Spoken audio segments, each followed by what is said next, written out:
Welcome to the 360 Pulse podcast, the show where we explore the latest innovation in immersive technology, real-time situational awareness, and the future of panoramic imaging. I'm your host, Jennifer Sertle, Vice President of Marketing at Circle Optics. Today's guest is Dr. Dennis Rebelo, a professor, author, and expert in narrative identity. He is best known for creating the peak storytelling model, which is a science-backed method that helps individuals articulate who they are connecting meaningful life experiences to in a cohesive personal narrative. He's also the author of Story Like You Mean It. It's a book that has been embraced by leaders across industries for its practical tools to foster clarity, confidence, and authenticity. His work supports NFL athletes, executives, and students alike, owning and communicating their personal and professional stories with impact. He also works in the startup and entrepreneurial ecosystem, serving as Chief Learning Officer at the Berkshire Innovation Center, where he helps accelerate leadership development and innovation capacity across startups and enterprise organizations. And what's so exciting is that, think about in Circle Optics, we talk a lot about the startup community, our work with Luminate Accelerator, Genius New York, and a lot of people talk about the founder story, but founders need teams to grow and get prepared for scale. And Dr. Rebelo is the best at really helping people understand how they contribute and how they can move swiftly to create value in their organization. So it's an honor to have you here. I'm thrilled to be here. And boy, what an intro. You've done your homework. Well, not only have I done my homework, I've actually got the luxury of spending 2 hours with you at the Berkshire Innovation Center. Yes.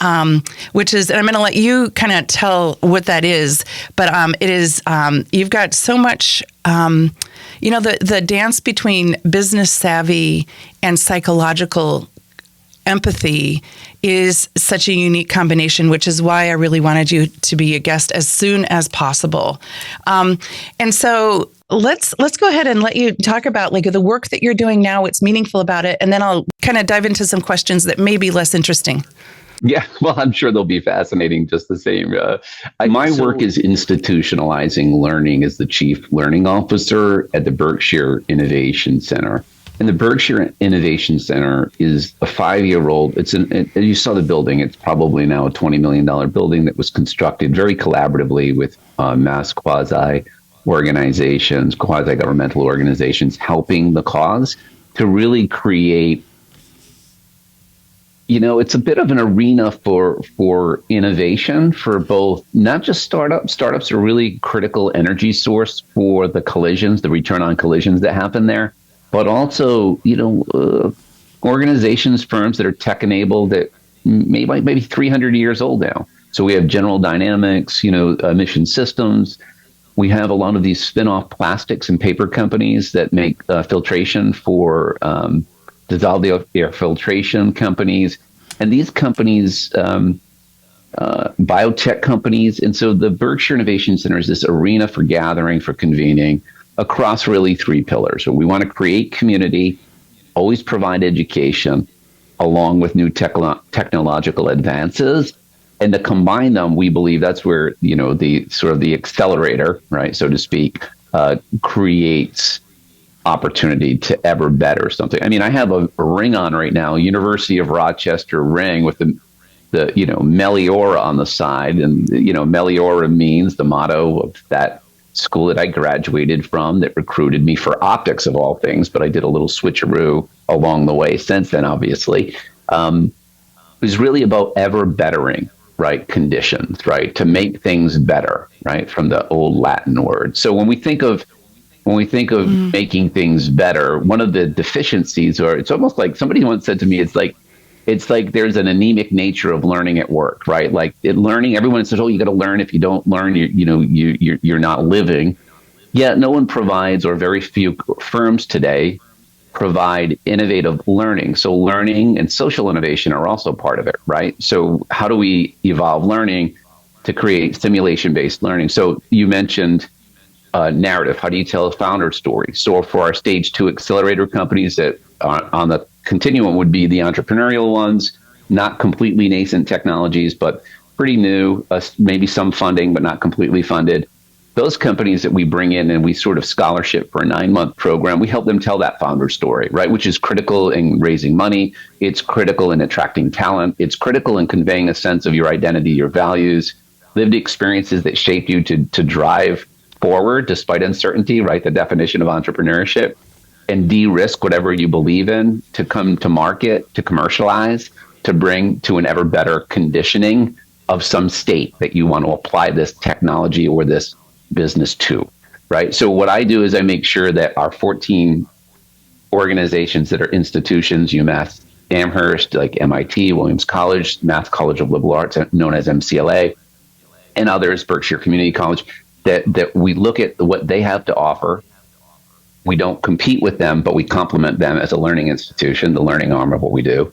So, and we also think about how they complement us, so we can ladder up some folks who might start off at the Berkshire Manufacturing Academy. Say somebody engages in the Systems Thinking for Application of Technologies program, a 24-week program with interactive components in terms of interactive lecture. But we don't believe in just pedagogy, but andragogy. Like andragogically, you have to think of the adult learner has lived experiences. So we build a simulation program where they run a micro manufacturing plant consultancy. So they figure out how to fix a problem using DMAIC and human skills. And then we have them apply these systems for technical problem solving and human skills development to their workplace to ever better their departments, their units, their sub-organizations or organizations or firms. So, when I do this work, I do this in the spirit of supporting, I think, 47 member organizations who pay anywhere from $2,500 to $12,500 to belong based on employee count. Some of them are biotechnology companies, and some of them are companies that support manufacturing, advanced manufacturing. I would say I could go on and on, but there's diversity to these members. And that actually makes it a really rich place, too, because when you have advanced manufacturing and then, say, optics research and then radiation effects and atmospheric conditions being tested in a simulation chamber, then you have all these sort of different, again, collisions, and the return on collisions at social events, at community learning series, executive learning series, and focus learning around human skills development, leadership development, team dynamics, technical problem solving. We convene these same members into the learning that we host at the BIC, the Berkshire Innovation Center. And that really is, I think that's the secret sauce in many ways, right?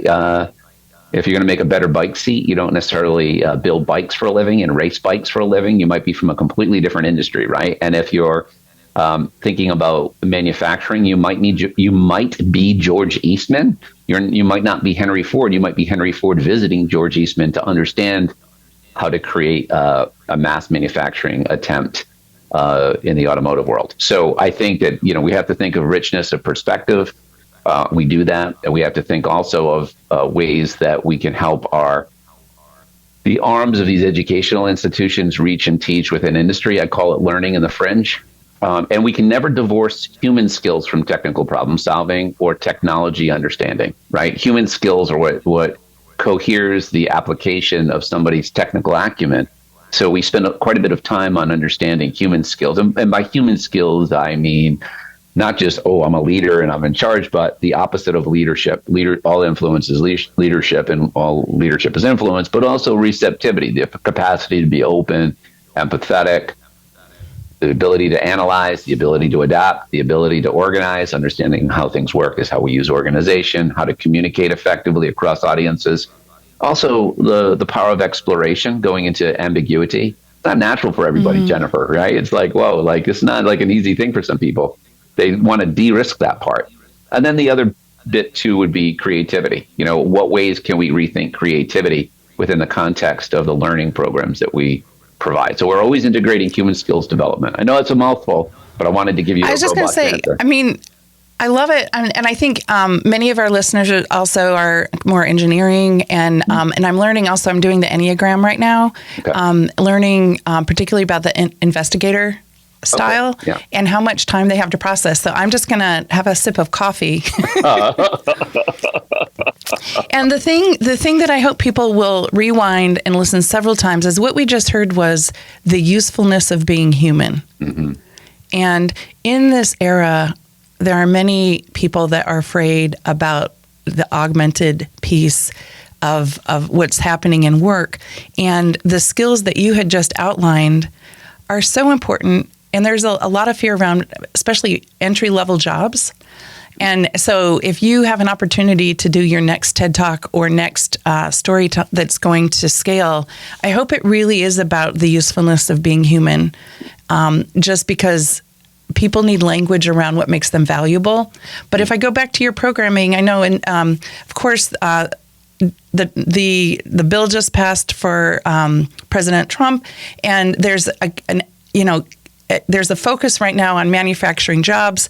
Yeah. There's a debate on whether Americans want the American jobs or not. But the truth is, and we live in a manufacturing town in Rochester, New York, and there are jobs available for people. People can actually enter at $60,000 without any college debt. Amazing. But we have to retrain parents' expectations around what they're going to talk about at dinner parties.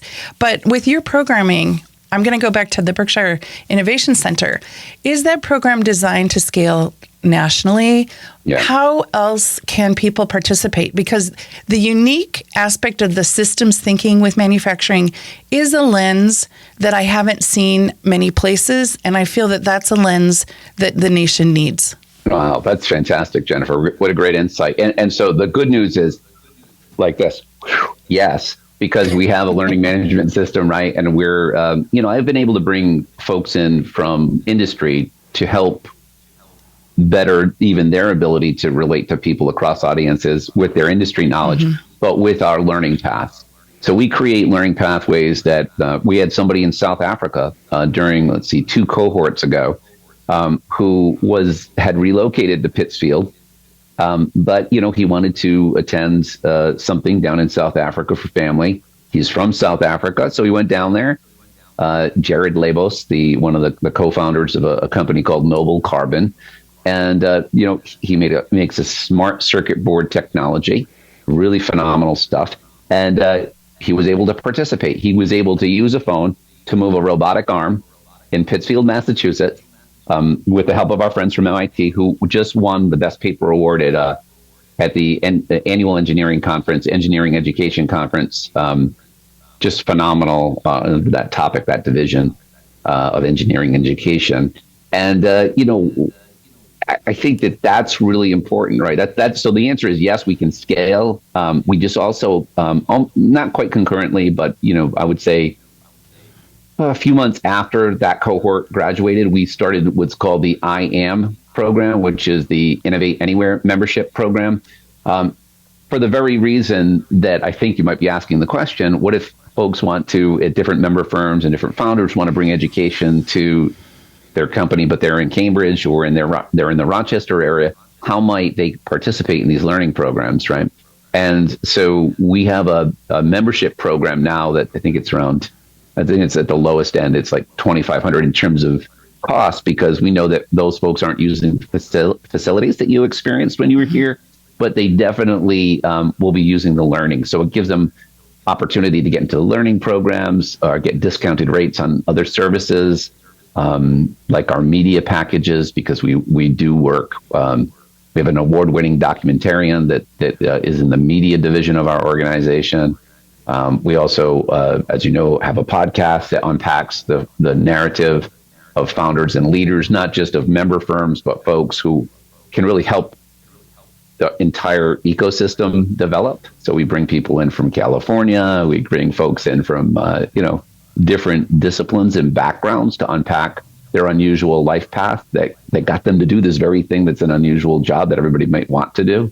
By the way, these are folks like Marshall Jones, who just appeared in a Ray Romano movie as himself, but also wrote an amazing viral poem called Touchscreen, which I would Google. Oh, I actually saw him do that live at the Social Innovation Summit in 2014. Oh, wow. Okay.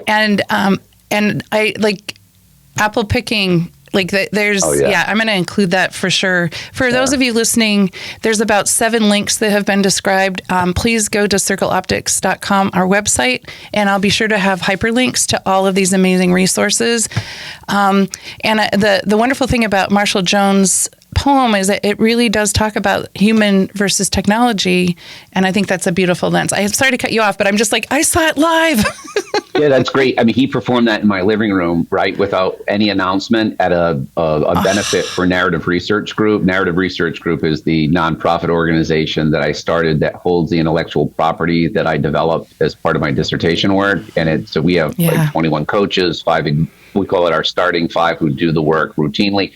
But Marshall, when he got up and he said, iPad, iMac, I can do all these things without making eye contact, right? Like apple picking came at a cost, right? Like, I mean, he was just unbelievable. 10,000 friends online, only 5 that I can count in real life. Isn't that the case, right? So when we have these full duplex conversations, in our simulation programs, we don't get into what's called traditional role play. We have people offer opportunities for us or me or one of the instructors to investigate the issue at work that they're struggling with. Of course, we create a really psychologically safe space and warm space for this.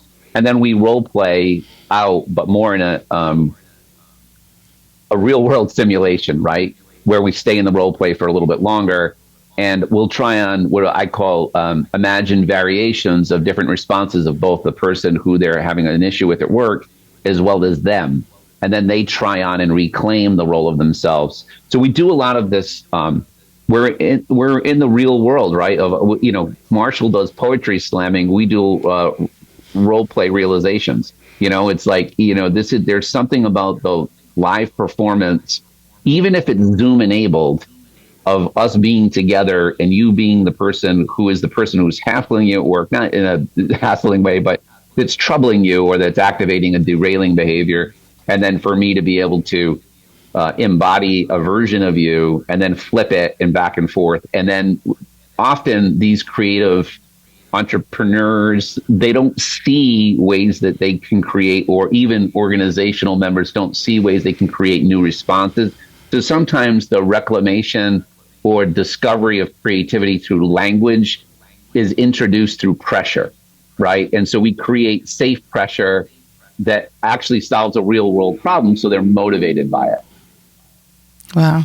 I love business strategy improv jams are being born today here in Rockvox Studio with Dr. Dennis Rebelo. This is amazing.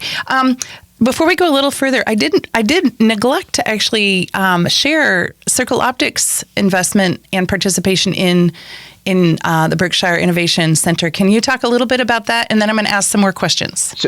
So we were thrilled to be able to invite Circle Optics, and Ian, your COO, we're really struck by his capacity to understand. I know he has a little bit of an architectural background too at the master's level, and I call him an organizational architect in many ways, because he looks at the way people work at work in the way an architect would work. So we've asked him to be part of the tech hubs, and Zach is obviously an innovator's innovator, and what a great partnership they have in leading the charge with all of your great talents and all of your team's great talents.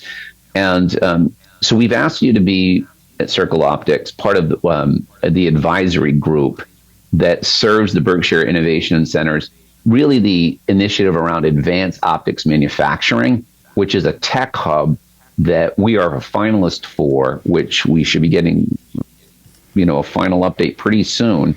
And based on the funding that we have in our capital stack, this would mean that we connect both Cambridge to Rochester through Pittsfield. It's a really great meet me in the middle opportunity.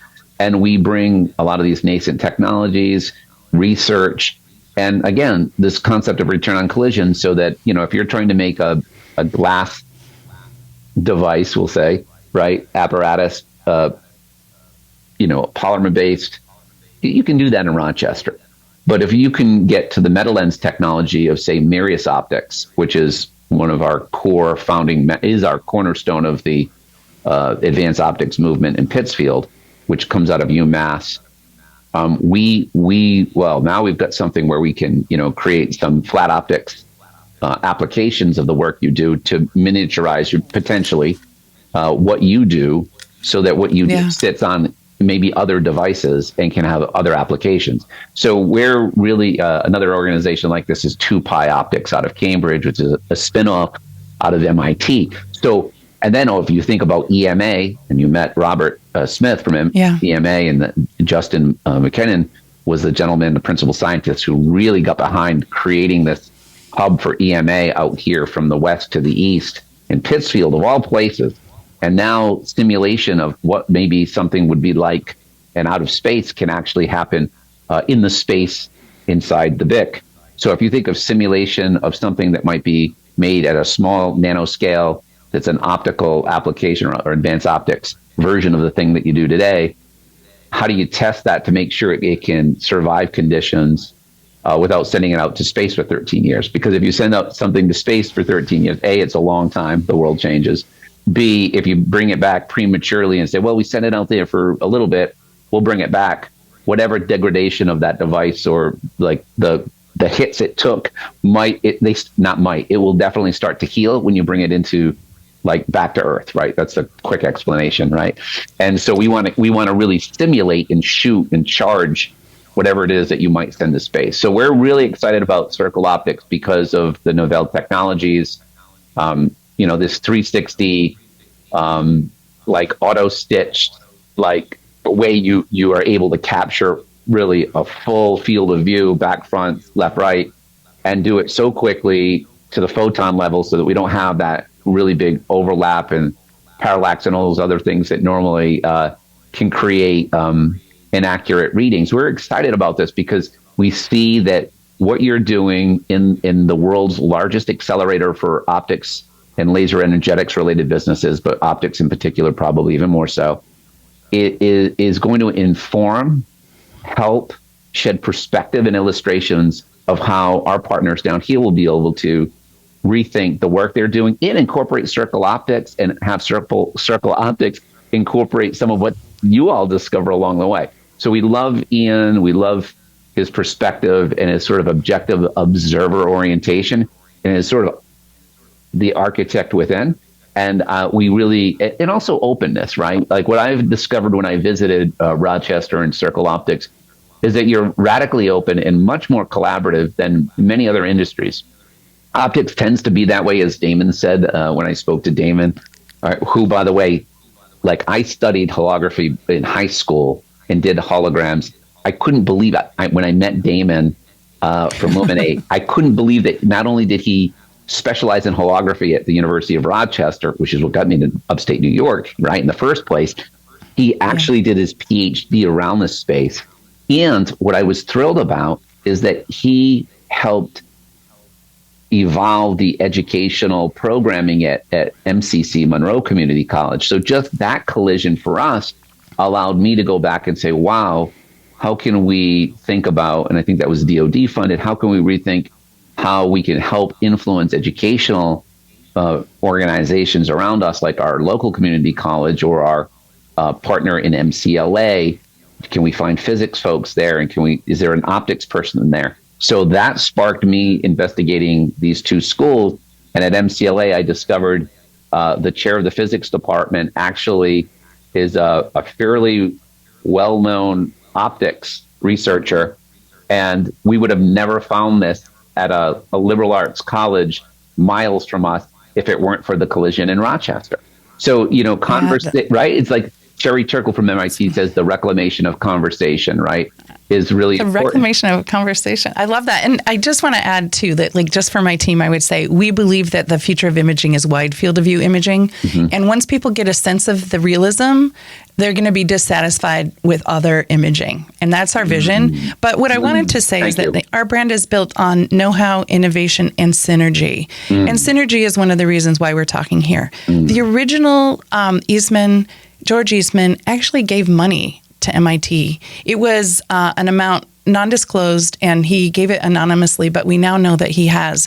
And so what we believe at Circle and at Luminate, as I talked to Damon yesterday, is that we believe we're actually carrying a promise forward in creating the superhighway, if you will. We've been building it for chips, for Syracuse, Rochester, Buffalo. But with the optics community, we feel that we would like to build that superhighway, because we can't accelerate innovation enough to compete with what we need to compete with today. And collaboration, what you were just talking about, the reclamation of conversation, it really requires all of us connecting. And we're so thank you for seeing us and inviting us in. I do want to, before, I just want to talk to you forever. I think we can have many programs. But for people that aren't in startups and aren't necessarily founders, but are people wanting to carve out an identity and create value in their story, can you just give us a couple of insights that are really important? Even for my son just graduated high school. What could he learn from you in your narrative framework, please?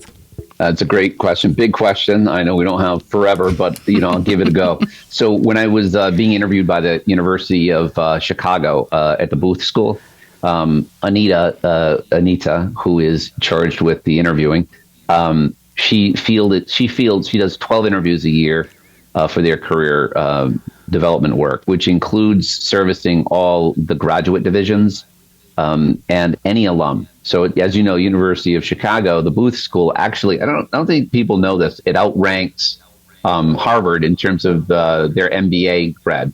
So yeah. Wow. Oh, can you hear me? I can hear you. I can hear you. There was a little background noise on my end. I wanted to have you not experience. That's my heightened receptivity. I'm honoring what I'm hearing here. Yeah, no, that's great. Okay, great. So, do you want to edit it out, or can we keep it live? You can leave it in. I mean, this is the nature of conversation. It's dynamic, right? So we have to have adaptability, and I appreciate you picking up on my cues.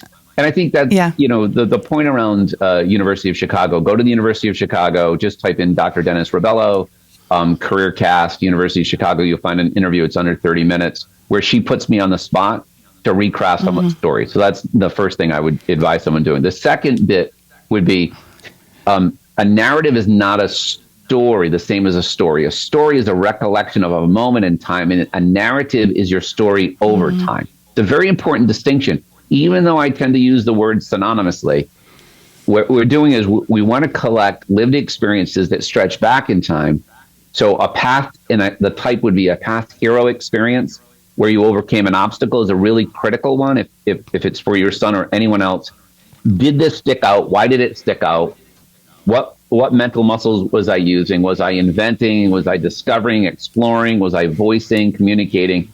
Who was I with? Power of people, power of place, where was I? And what was I motivated to do? So we call these blue dot critical moments in your life. The type going back 0 to 13 to find is typically a blue dot hero moment where you're overcoming an obstacle. You're not saving a person, an elderly lady, although you should if you see this happen, from a public bus nearly running over her toes.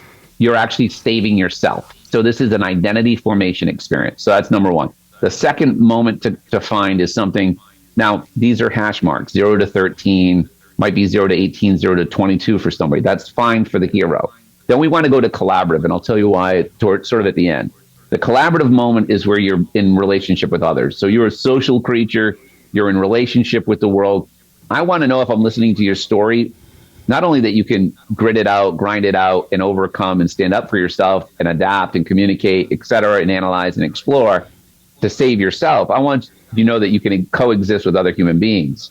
So a collaborative moment, much like Maslow's diagram for the hierarchy of needs, is the belonging. So when you belong, pick an experience that was formative that you can self-reference in your story. So it might be working on a project to a deadline. It might be a merger and acquisition. It might be a final project at school. But it's not belonging on a team like sort of with passivity, right? It's you did something. So a collaborative story, that's the kind of story we're talking about now for belonging, right? Is when you collaborate with the help of others. So you're actually doing some input creatively in the spirit of supporting a group effort. Something comes out of it. What is it? Okay. And it's a moment. It's not a season of your life. People will sometimes make the mistake, Jennifer, is saying, when I raised my kids. Well, you raised your kids for 26 years. That's that's a whole season of your life. That's not a moment. We want moments because they're like case law in the legal world. You can reference them as a citation. And then the fourth is more of a future one. So the collaborative is like in the now, near now, but past. So it might be 6 months ago. It could be 4 to 6 years ago, but probably not that deeper in the past. Why? Because I want to know who you were years ago en route to who you are more or less today, en route to who you're becoming, which is, a little bit transient. So the third dot, the third moment, is a moment that is a virtuous moment. And a virtuous moment is defined this way. It is something that you're doing, that you're good at doing, that it would be immoral for you to stop doing. So I'm good at this. I love it. It would be immoral for me to stop. So for me, it's teaching across audiences. It would be immoral for me to stop. Okay? Whether it's in an NFL locker room, interviewing a CEO for the Sports Mind Institute years ago, it's the lack of doing something that you're good at doing that you love to do. There's an immorality to it. So actually you're impeding or squelching creativity. So what we want to know, it's like watching a Netflix or a Prime show, right, off your laptop, that the character has a consistency over time. So you should never start with, I'm going to sell somebody, raise some money, or get somebody to be hired by me because I want the story to be like this. You have to be reverent to your lived experiences. Spend time. Think about 0 to 13, 0 to 18, 0 to 22, whatever the mark is that's passed. Find a hero moment. Do a little ideation. You can go buy my book. It's very affordable on Amazon. You can also just listen to this. You can listen to podcasts I've done around this specific topic, or you can rewind this. and when you find each dot, what you tend to do, remember the virtuous is future, so you can even kind of imagine a more fruitful version of a past lived experience that you had, and you can imagine a variation of that into the future. So you're really speaking your future into the present. So if I said, for instance, if I introduced myself and I wanted to convey who I am, which is, by the way, what everyone's trying to figure out. Who are you anyway that you're doing the work that you're doing? And do you have any value to me and to our relationship? I'm not sure. I've got to figure it out. There's always that subtext to everything. Why did you end up being this person? I would reference these 3 moments. You would find it very clearly that I have a plot line to my life and that I'm a pioneer, quester, explorer, but a bit of a sage caregiver in providing educational opportunities. And so you've got to know what the archetype is that you relay over to the world through your story. Okay? It's a conveyance. Sounds complicated, but we've had 15-year-old kiddos from Cambodia who came into South Providence who learned how to do it. And we have, 80-year-old multi-generational family business owners who learn how to do it. But when a tech person knows how to do it and an onboarded employee knows how to do it, people know you quicker and they know how to reorient you. Okay, that's my answer. Oh, my goodness. Well, this is probably going to be the most jam-packed, hyperlinked conversation I've ever had. And I love the fact that it makes you so much hungry for more. And it's also very personal. It isn't. So just in terms of recap, we've got systems thinking and accelerating manufacturing, the importance of being human, cross-regional collaboration at scale, and the identity of the arc of your life. You've been listening to Dr. Dennis Rebelo, who serves as Chief Learning Officer at the Berkshire Innovation Center. We'd really like to express our gratitude to our partners and supporters who help make this podcast possible, including the Institute of Optics, Genius New York, Luminate Accelerator, AFWorks, Cider Technologies, Archangel Imaging, and of course, AUVSI. A special shout out to Scott Fitzgerald, our producer. He ensures that these conversations reach you with the highest quality. If you've enjoyed this episode, be sure to subscribe to the 360 Pulse podcast and stay tuned for more conversations at the intersection of emerging technology, innovation, and real-time situational awareness. You can always reach me at jennifer@circleoptics.com. In fact, if you happen to do the narrative arc and want to share your hero story, please email me and Dennis. We would love to hear what you learned about yourself, and connect with us on LinkedIn, Twitter, and Blue Sky. And thank you for joining us.